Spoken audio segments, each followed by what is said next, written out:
Hey, listen, there's nothing more frustrating than saving up your money, trying to do the best you can, budgeting, doing all the right things, and then suddenly some emergency happens and you got to spend all that money. And it gets very frustrating. That's what we're going to talk about in today's lesson. So we're in unit number 11. It's going to be called Preparing for Emergencies. I do hope you have your book with you because it's going to be helpful as you go through, as we've studied that. In fact, if you'll turn to page 122, we're going to get started, okay? And I want to read to you a couple of verses just real quick because they tie in so well with what we're talking about today. Proverbs 11:25 says, "A generous person will prosper. Whoever refreshes others will be refreshed. Those who trust in the riches will fall, but the righteous will thrive like a green leaf." And then Proverbs 21:5 says, "If you plan and work hard, you will have plenty. If you get in a hurry, you'll end up with nothing." Now, if you look at these two verses closely, it might sound like they contradict each other, but the truth of the matter is, they complement each other very well. So what I'd like for you to do is just for a moment, if you would pause the video, read those two verses again, and then there's a question right below there. Just take a moment, read the verses, answer that. Pause the video, come right back.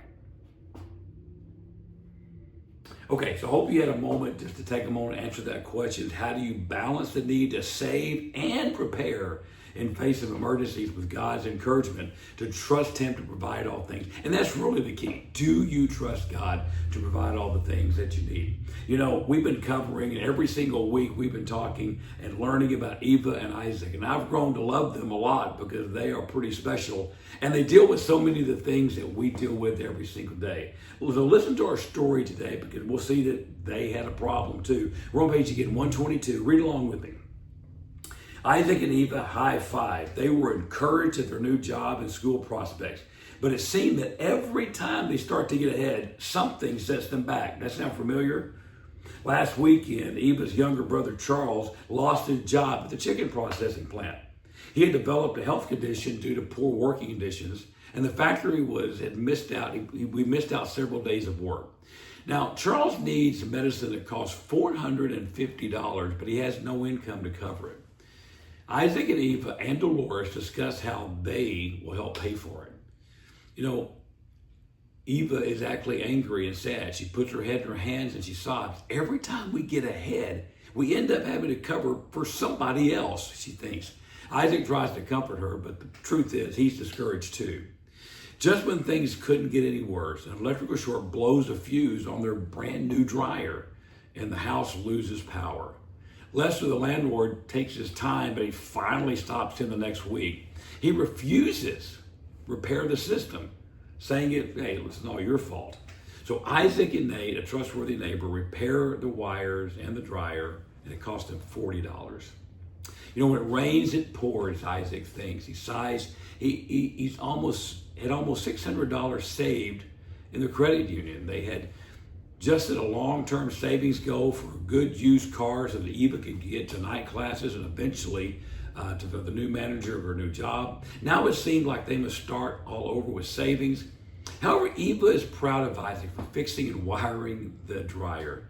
She's also glad to be caring for Charles in his illness. Above all, the household is cooperating. In saving and working together, their family has become stronger, even through these emergencies. Hey, there's a question there right below this. What do Eva and Isaac do well in the face of emergencies, and how do they prepare for them? Pause the video and take a moment and answer that question. Pause the video right now. All right, so I hope you were able to answer that and see how well they've done. They were, it seemed like they were just having a tough time, but the truth is they were really blessed with this. And so they were excited that they were able to have some funds to help someone out, even though now they got to kind of start over again. But that's okay. We're always sometimes in the mood of starting over. You know, there is a prayer we're going to read here. This is by a prayer that's from King Hezekiah in a great time of need. The country was under attack, and he responds with this prayer. It's in Psalm 46, 1 through 3 and 9 through 11. Let me pray this for us. This is Hezekiah's prayer. God is our mighty fortress, always ready to help in times of trouble. And so we won't be afraid. Let the earth tremble and the mountains tumble into the deepest sea. Let the oceans roar and foam. Let the raging waves shake the mountains. God brings wars to an end all over the world. He breaks the arrows, shatters the spears, and burns the shields. Our God says, calm down and learn that I am Lord.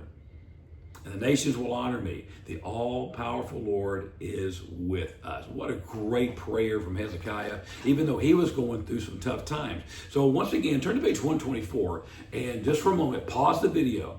There's a question here. What is God's promise to us in our times of need? Pause the video, answer that question. All right, so I hope that you had a good answer of that. And you know what, by the way, if you're answering these things, we're going to put some information on below where you can text some responses back. And you might want to do that. In fact, you may have some questions about what we've had so far, and you can text your question to us, and we'll get back to you. Or you might just want to, hey, here's my answer to this, and we would just love to have some of those back. So we're on page 124, and we're going to look at 3 steps toward protecting against emergency. These are 3 things you can do that will help you in times of emergencies. And you'll see them, they're right there. Number 1, establish a short-term emergency fund. And this is going to be $300 to $500. That may sound impossible. That may sound like a lot of money, but you can do it if you focus on it and intentionally make that happen. Pay off debt to increase income. We've talked about this earlier in earlier units. You've got to get that debt paid down. It'll free up some of your money. And number 3, establish a long-term emergency fund. 3 more, some more, which kind of ties back into number 1. And all 3 of those really work in together. So just for a moment, once again, I want you to pause this video. There are 3 questions there about how you're going to do this, okay? So pause the video and answer those questions and come right back. Okay, so the hope here is that you were able to get those 3 questions answered.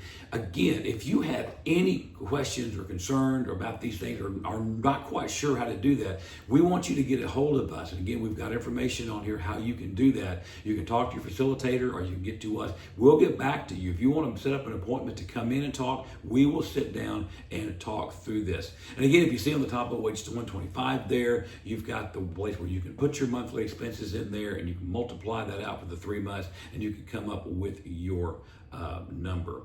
And again, you see there on page 125, there's an opportunity for you to put together a spending plan so you can always be ready to handle these emergencies as they come. And again, one of the key things is, like we've talked about before, is always paying off your debt. Now, if you turn to page 126, you will see my monthly spending plan. And it's a great opportunity right now. I'm not going to have you do this at the moment, but when we finish the session, this is your homework for the week. I want you to look at that on 126. If you need some copies of this, make you a copy. If you want to come up here to the center and let us make you a couple of copies, we will do that so you can write this thing out. But man, this is a great chart. They put this together. It is so helpful. You might have some things on here that aren't, but this is a great way to do this. So you want to make sure you're able to do this. All right. Now we're going to jump over to page 127. I don't want to spend a lot of time on this, but we do want to touch base on it because it is so very important. And we're going to talk about renter's insurance. If you are renting, and I know most of our neighbors are renting, there's an important thing you need to think about, and that is getting renter's insurance. And page 127 is going to explain how you can do that and the reasons you will want to do that. And you're going to think about that because it really is, renter's insurance is like a savings fund. It's really what it is.